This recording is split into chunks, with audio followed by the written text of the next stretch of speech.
ગણિત સ્વાધ્યાયન પોથી ધોરણ 8 એનું ચેપ્ટર છે 15મું આલેખનો પરિચય.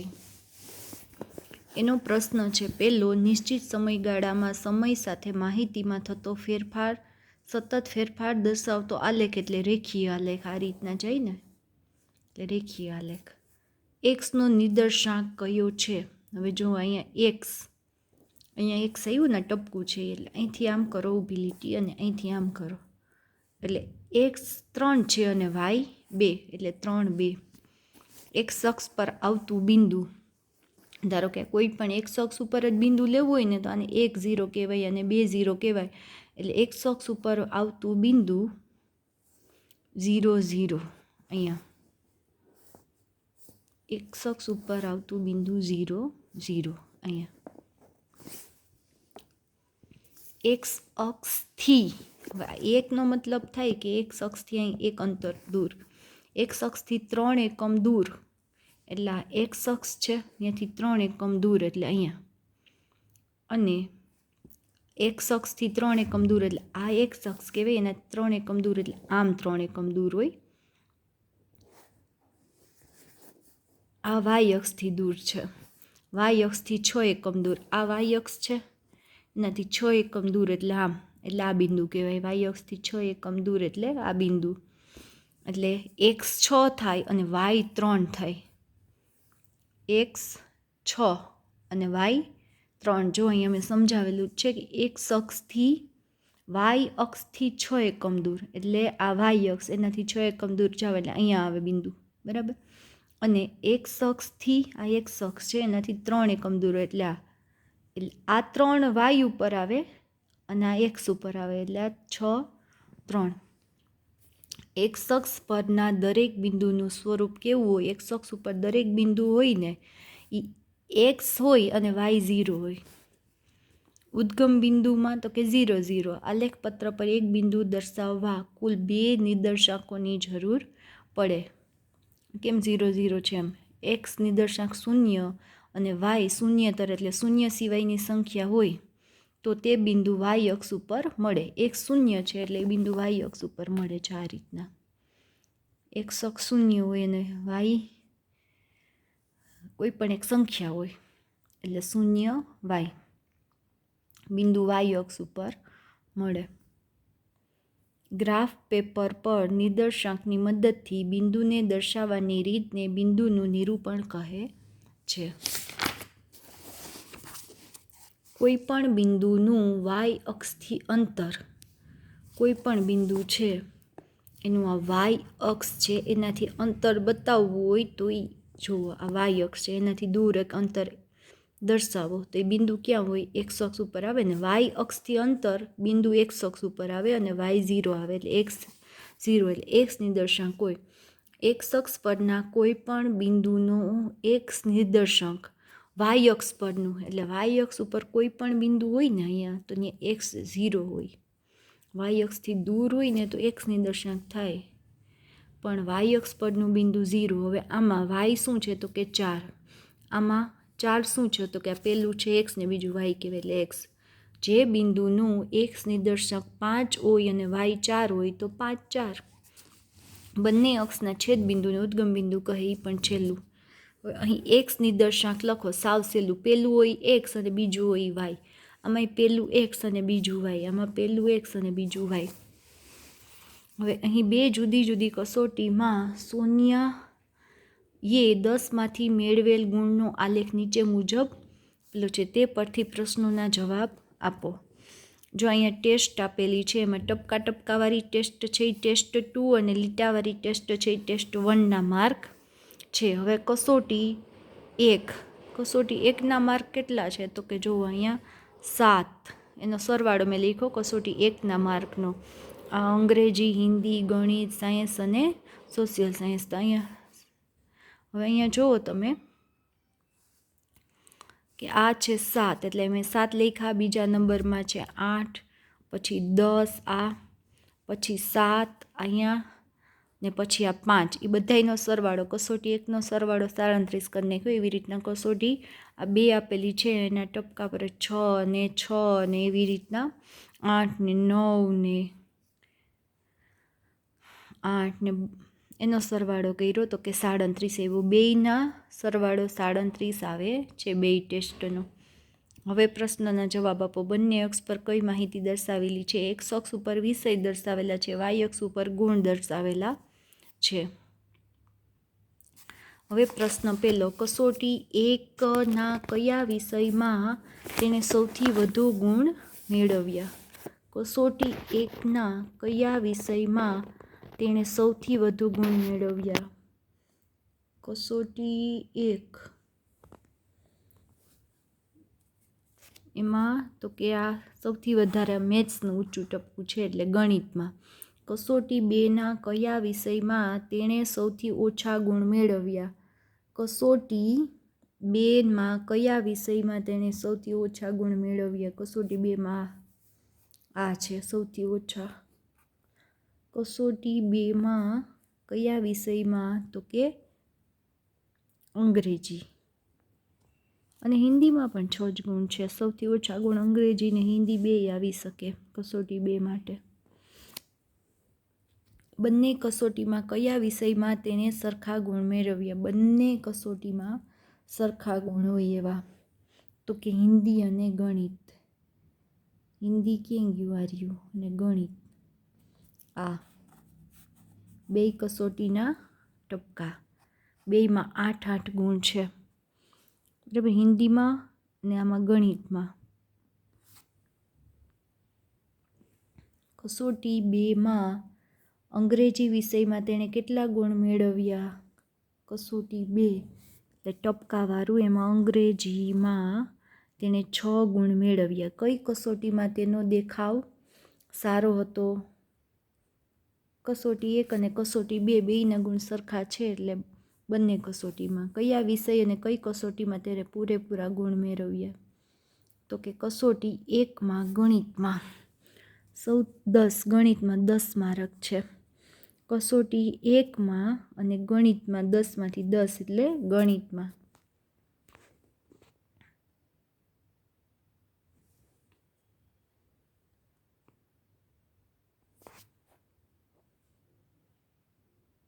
હવે એના પછીનો પ્રશ્ન 18મો. અહીંયા તમને એક આવી રીતના આલેખ આપેલો છે. પ્રશ્નના જવાબ આપો. બ્રાન્ડ ડી કરતાં કઈ બ્રાન્ડનો ભાવ વધુ છે? આ બ્રાન્ડ ડીની કિંમત અહીં સુધી છે, એના કરતાં એફ અને ઈનો ભાવ વધારે છે. ખાંડની થેલીની કઈ બ્રાન્ડનું વજન સૌથી વધારે છે? સૌથી વધારે વજન તો કે વજન એટલે આમ જેમ જાય ને એમ વજન વધારે, આમ કિંમત વધારે ઉપર, આમ વજન વધારે, તો આમાં ડીનું વજન સૌથી વધારે છે. કઈ બ્રાન્ડનું વજન સરખું છે? વજન એટલે આમ કેનું વજન સરખું છે? તો કે એફ અને બી. બરાબર, એનું વજન અહીંયા ગમે એટલું હોય એક જ લીટીમાં આવે. અને ઈ અને સી, એફ અને બી આમ જુઓ, અને ઈ અને સી. બ્રાન્ડ બી કરતાં કઈ બ્રાન્ડનું વજન વધારે છે? બી કરતાં સી, ડી અને ઈ. બી કરતાં વજન આમ જઈએ એમ એટલે સી, ડી અને ઈ. કઈ થેલી વજનમાં સૌથી હલકી છે? કઈ થેલી વજનમાં સૌથી હલકી છે? તો કે એ. આમ જાય એમ વજન વધે એટલે સૌથી ઓછું વજન એનું છે, એટલે વજનમાં હલકી હોય એવી થેલી છે એ. કઈ થેલીઓની કિંમત સરખી છે? ઈ અને સીની કિંમત સરખી છે. આ કિંમત આ અક્ષ ઉપર આવે ને એટલે અહીંયા આવી રીતના ઈ અને સીની કિંમત સરખી છે. હવે અહીં તમારે બિંદુઓનો નિર્દેશાંક લખવાનો છે. બિંદુ એ એટલે વાયમાં 7 આવશે. આમ જુઓ, અહીંયા વાયમાં 7 અને એમાં આમ ઊભી લીટી કરો એટલે અહીંયા 4. બરાબર, એક્સમાં 4 અને વાયમાં 7. બી એટલે બી બિંદુ ક્યાં છે? અહીંયા બી એટલે અહીંયા એક્સમાં ક્યાં આવે? તો કે 7 લખ્યું 7 ત્યાં, અને વાયમાં તો કે આમાં આડી લીટી જુઓ 4. એ રીતના સીનું જોઈ લ્યો, એક્સ 4 અને વાય 1. ડીનું જુઓ, ડીમાં x1 અને y 4. હવે ખબર પડી ગઈ હશે તમને, એ રીતના બધાય જવાબ લખેલા છે. હવે નિયત સ્થળેથી કાર 1 આપેલા અંતર અને સમયનો આલેખ આપેલો છે, તો 2 કલાકમાં કાર કેટલું અંતર કાપશે? તો આ કલાક આપેલા છે 2, 3, 4. 2 કલાકમાં ઊભો લીટો કરો, આડો કરો, ક્યાં મળે આ ટપકું? તો કે 80 અંતર આવે. જો અહીંથી ઊભો લીટો તમે કરો આમ, અહીં 80 સુધીનું 80 આવે 2 કલાકમાં. કારને આર સ્થળે પહોંચવા માટે કેટલો સમય લાગે? અહીંયા આર સ્થળ છે, અહીંયા તો અંતર છે એટલે ત્યાં નહીં જવાનું, તો આમ લીટો કરો, જોઈએ ક્યાં પૂગે? તો કે 5 કલાક. કારને 80 કિમી અંતર કાપવા કેટલો સમય લાગે? તો આગળ પ્રશ્ન આવી ગયો. અહીંયા 80 કિમી અંતર તો 2 કલાક. ક્યુ સ્થળ શરૂઆતના સ્થળથી કેટલું દૂર છે? ક્યુ એટલે આ શરૂઆતનું સ્થળ એટલે 0, તો 120 દૂર છે. શરૂઆતનું સ્થળ 0 હોય એના કરતાં ક્યુ સ્થળ આમ લીટો જોઈન્ટ કરો અંતર હારે, તો કે 120 કિમી. શરૂઆત કર્યા પછી એ સ્થળે કાર કેટલા સમયમાં પહોંચશે? શરૂઆત કર્યા પછી એ સ્થાને 6 કલાકમાં પહોંચશે. 200 કેરીઓમાંથી 120 કેરી પાકી હોય તો તે વૃત્ત આલેખના કેટલા અંશ માપ હશે? 200 કેરી છેદમાં એમાંથી પાકેલી કેરી અંશમાં, અને એને ગુણ્યા 360. હવે એનો ભાગાકાર કરો એટલે 216 અંશ આવે.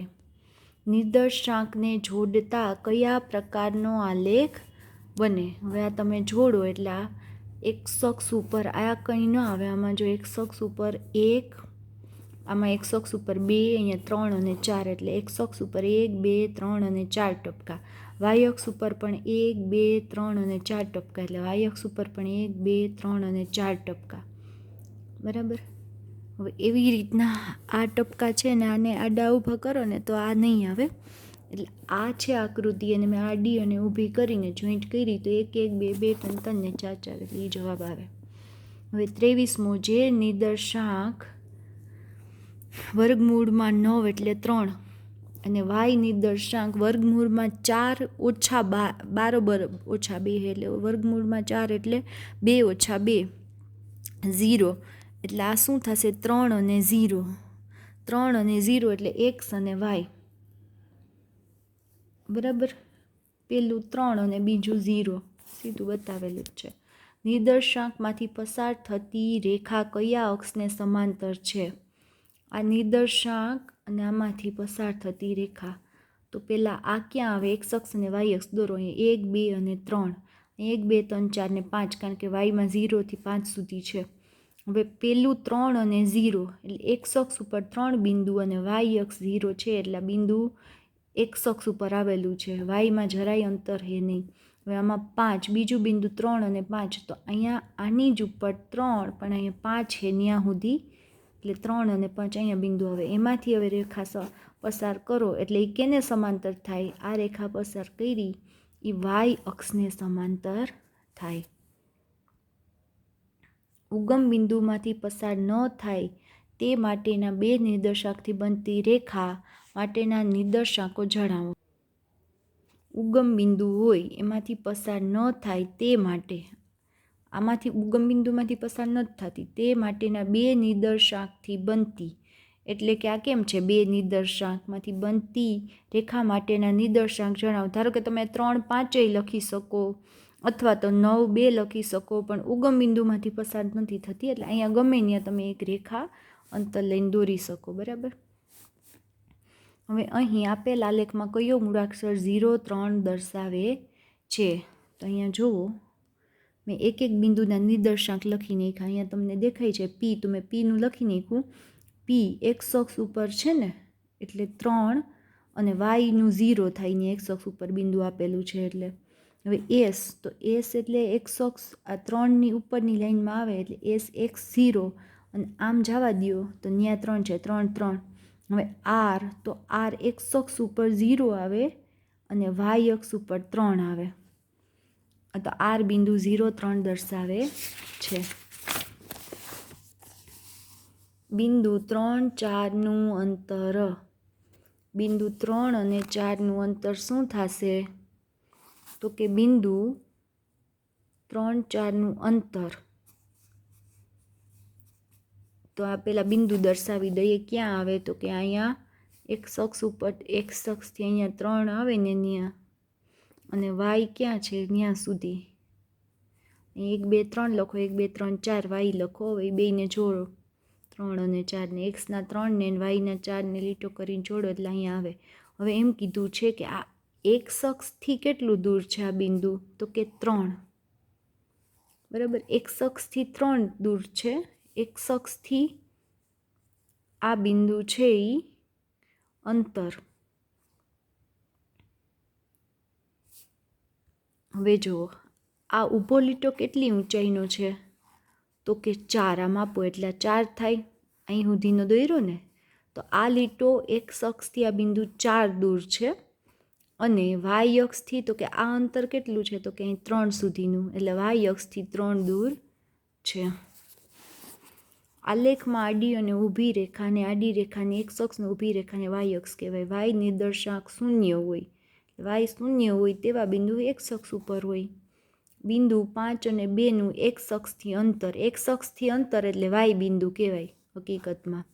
અહીં એક્સ અક્ષથી અંતર, આ પેલા બિંદુ દર્શાવી દો. 5 અને 2 ક્યાં આવેલું છે? 5 અહીં 1 2 3 4 5, 2 એટલે 1 2. હવે 5 અને 2 બિંદુ દર્શાવી દો એટલે એક્સ અક્ષથી અંતર કેટલું થાય તો કે એટલું દૂર છે 2 સુધીનું.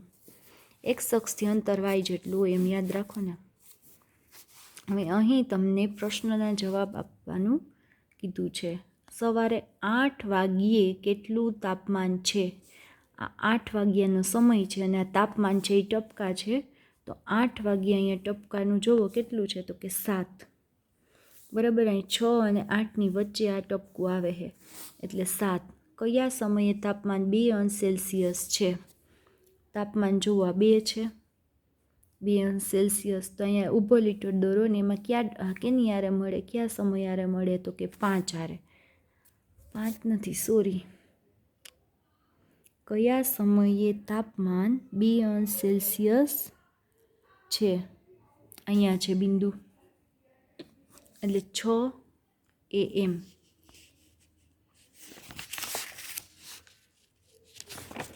એના પછીનું કયા સમયગાળા દરમિયાન એક સરખું તાપમાન હતું?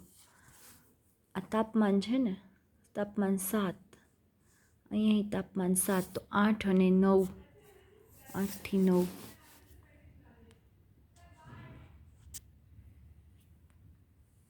હવે અહીં તમને રોડ અને આ પ્રાણીઓના નામ આપેલા છે.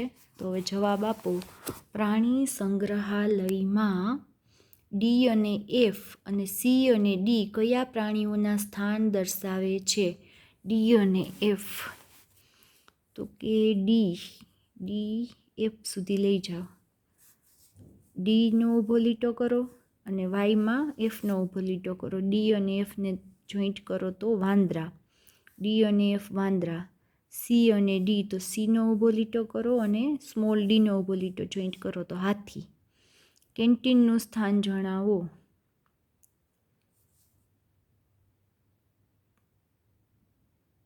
કેન્ટીન એટલે આ કેન્ટીનનો આમ ઊભો લીટો કરો અને આમ ઊભો લીટો કરો એટલે કેપિટલ સી અને સ્મોલ સી. તો આ રીતના જવાબ આવે. બાકીના બધા પાઠ સમજૂતી સહિત જોવા માટે, ગણતરી સહિત જોવા માટે અમારી ચેનલને સબસ્ક્રાઈબ કરો.